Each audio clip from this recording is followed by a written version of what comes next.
Assalamualaikum warahmatullahi wabarakatuh. Selamat pagi anak-anak. Selamat berjumpa lagi dengan Pak Sam, Guru SDN Pasir Muncang 1. Sekarang kapan dan di mana harus menerapkan hidup rukun dalam perbedaan? Bisakah kita menerapkan saat berolahraga? Oh, jawabannya langsung kalian sangat bisa, Pak. Oh, betul ya. Dalam event olahraga sangat bisa sekali ya. Kita hidup rukun karena tapi tidak jarang juga ya kalau udah main bola ada skornya yang berbeda, suka berkelahi jangan ya kalian ya. Uh, ini ada permainan seperti ini olahraga, tapi sayang sekali ya anak-anak kita nggak bisa menerapkan dengan metode hanya nonton video ini ya. Kita sebaiknya kita lanjutkan nanti dalam praktek. Nek kita lanjut. Ya, batas masuk tadi sudah penjelasannya ya. Nanti baca yang seksama nanti kalian bisa mempraktekkan dengan bersama teman kalian. Oke, kita lanjut. Nah, sekarang ada judul baru. Pengibar Sang Saka Merah Putih. Nah, ini kebetulan tahun sekarang Bapak membuat pembelajaran ini ada tepat pada tanggal 17 Agustus ya. Cuma Bapak tidak upacara karena situasinya ya, ada pandemi Covid. Ya, kita pengibar Sang Saka Merah Putih. Peristiwa proklamasi kemerdekaan melibatkan banyak pihak, tentunya para tokoh ya. Di antaranya adalah para pengibar bendera itu. Yang pertama sekali adalah ada Abdul Latif ya, Hendra Dinengrat dan seterusnya ya. Nanti kalian bisa membaca dengan seksama ya latar belakang mereka. Next kita lanjut. Profilnya pengibar bendera merah putih saat proklamasi kemerdekaan RI 17 Agustus 1945. Ya, yang pertama Latif Hendra Dinengrat. Latif ya, ini sebut Latif biasanya gitu ya. Yang kedua, Suhut Sastro Kusumo. Ya. Yang ketiga, ya ini nomornya tidak ada. Yang ketiga ya, nggak apa-apa nomornya ada hilang. Ini nomor 3 ya, Nana. Ya. Surastri Karma Trimurti. Gitu ya. Kita lanjut ya. Inilah 3 pengibar, yaitu tampak pada gambar ya. Kita lanjut, next. Isi peta pemikiran berikut. Kalian seperti terdahulu, kalian membaca yang teks yang banyak tadi, kalian membuat rangkumannya seperti ini sebenarnya bisa ya. Apa, mengapa, siapa. Ya, ini tentang pengibar bendera merah putih. Bagaimana, kapan, dan di mana ya. Gitu ya. Seperti itu. Next, kita lanjut. Bekerja sama mencapai tujuan ya. Bekerja sama mencapai tujuan ya. Perjuangan mempertahankan kemerdekaan Indonesia ya. Merdeka kita tanggal 17 Agustus 1945. Tapi banyak sekali gangguan ya, tidak semudah yang kita nikmati saat ini. Ya, gangguan artinya bekas penjajah masih ingin kembali menguasai bumi pertiwi ini ya. Contohnya ya, tentara Inggris ya atas nama sekutu di bawah pimpinan ya AWS, sebenarnya Albertine Walter Schouten Malabe ya. Ya, peristiwa ini dikenal dengan peristiwa Surabaya ya. Surabaya ya. Awalnya bendera kita ditambahin ya merah putih biru, bendera Belanda itu berkibar di hotel ya dekat sana, Bank Internasional dekat Jembatan Merah di Surabaya. Menewaskan ini peristiwa ini, Malabe sendiri tewas ya. Hingga saat ini ya jenazahnya Malabe tidak ditemukan, maka menimbulkan amarah besar. Ya, Surabaya itu di bawah pimpinan Bung Tomo tidak gentar menghadapi ultimatum ya para sekutu. Jadi kalau kalau tidak menyerah, meletakkan senjata akan dibombardir. Tapi apa yang terjadi? Surabaya dengan semangat mempertahankan. Ya paling puncaknya ya terlebih ya, pekikan Bung Tomo ini di dalam radio dengan menggelora menyebut Allahu Akbar ya.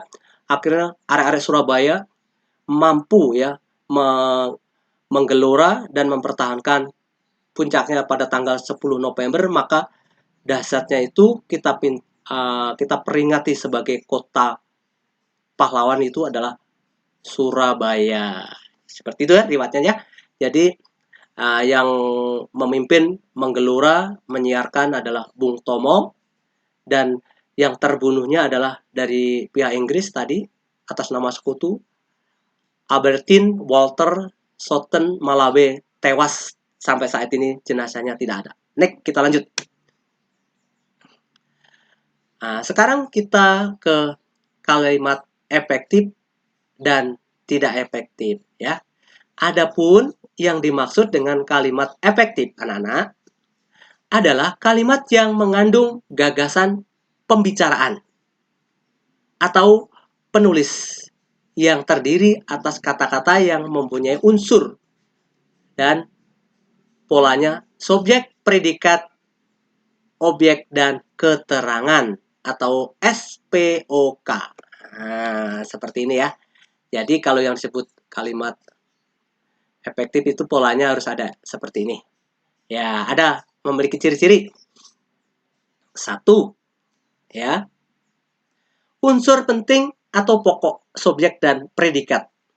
2, ini 2 ya. 2. Memenuhi kaidah ejaan yang berlaku. Maksudnya EYD sekarang ya. 3. Menggunakan pilihan kata diksi ya. Kata atau diksi. Nah, kata atau diksi sama ya, sinonim. Sesuai dengan kebutuhan ya. 4. Ya, kehematan kata. Jadi kalau sampai ada overliving atau tumpang tindih bukan kalimat efektif ya anak-anak ya. Bapak ada contoh nih, coba kita lihat, perhatikan. Contoh kalimat efektif dan tidak efektif. Nah, 1. Zara Queenie, anak tercantik di keluarganya, itu kalimat efektif. Ini disebut kalimat efektif. Nah, yang tidak efektif seperti apa? Zara Queenie, paling, ini ada kata paling, di sini ada ditambah lagi cantik dalam keluarganya. Berarti tidak efektif. Nomor 2. Anak-anak perlu berhati-hati. Nah, ini kalimat berhati-hati menandakan kalimat kata kerja. Jika melewati sungai, efektif. Tapi yang bawah, perlu berhati-hati. Nah, tumpang tindih ya. Jadi tidak efektif. Nomor 3. Seluruh siswa SDN 01 Pasir Muncang diliburkan. Nah, seluruh berarti kalau disebut seluruh, kelas 1 masuk nggak anak-anak? Masuk. Kelas 5 masuk nggak? Masuk. Jadi kalau yang bawah, coba kita bandingkan ya. Baik siswa kelas 1, kelas 2, kelas 3, kelas 4. Capek deh kata kamu ya. Maka itu kalimatnya disebut tidak kalimat efektif. Kita lanjut. Ya. Nah, ini ada juga untuk masih cukup banyak ya. Semut adalah serangga berkaki 6, efektif. Tapi ada semut adalah ya merupakan serangga, ada merupakan ya berkaki 6, tidak efektif ya. Nasma belajar untuk ujian, efektif. Tapi di bawahnya ada kalimat Nasma belajar demi. Nah, itu ada kata ini ya yang tidak efektif ya. Kemudian nomor 6. Upacara tersebut dihadiri oleh semua siswa. Efektif. Semua siswa berarti termasuk kelas 3. Masuk nggak? Masuk. Tapi yang bawah, upacara tersebut dihadiri oleh semua siswa. Ada kata semua. Di sini siswa-siswi. Ya, jadi cukup semua saja. Tidak ada siswa-siswi. Kita lanjut ya. Yang nomor 7 juga. Warga dusun Karanghejo saling membantu mengatasi bencana. Ya, efektif. Warga dusun Karanghejo saling bantu-membantu. Ya, itu tidak efektif. Nomor 8. Karena harga BBM naik, kendaraan motor memilih naik pengendara motor memilih pindah naik angkot istilahnya ya. Jadi naik angkot efektif ya. Karena harga BBM naik, maka pengendaraan motor memilih naik angkot ya, tidak efektif ya. Nomor 9. Seluruh mahasiswa ya dikenakan peraturan yang sama, efektif. Berarti kalau perempuan atau laki, cantik atau pas-pasan, kena peraturan nggak? Kena semua. Yang bawahnya, baik mahasiswa baru atau lama, ya, dikenakan peraturan. Nah, tidak efektif ya. Yang terakhir, karena harga terus melambung tinggi, rakyat menderita kelaparan. Efektif. Tapi yang tidak efektifnya, karena harga terus melambung tinggi sehingga rakyat menderita kelaparan. Saya rasa cukup jelas ya anak-anak ya, kalimat efektif ya. Kita lanjutkan. Next. Nah, ini ada permintaan untuk mencari informasi ya untuk pembahasan yang akan datang. Tapi ini cukup nanti persiapkan ya. Kalian mencari tentang peristiwa Ambarawa, Medan area, ini terjadi di Medan ya. Ada Bandung Lautan Api, ada agresi militer Belanda 1 dan 2 dan seterusnya. Ini cukup ada nanti kalian persiapkan.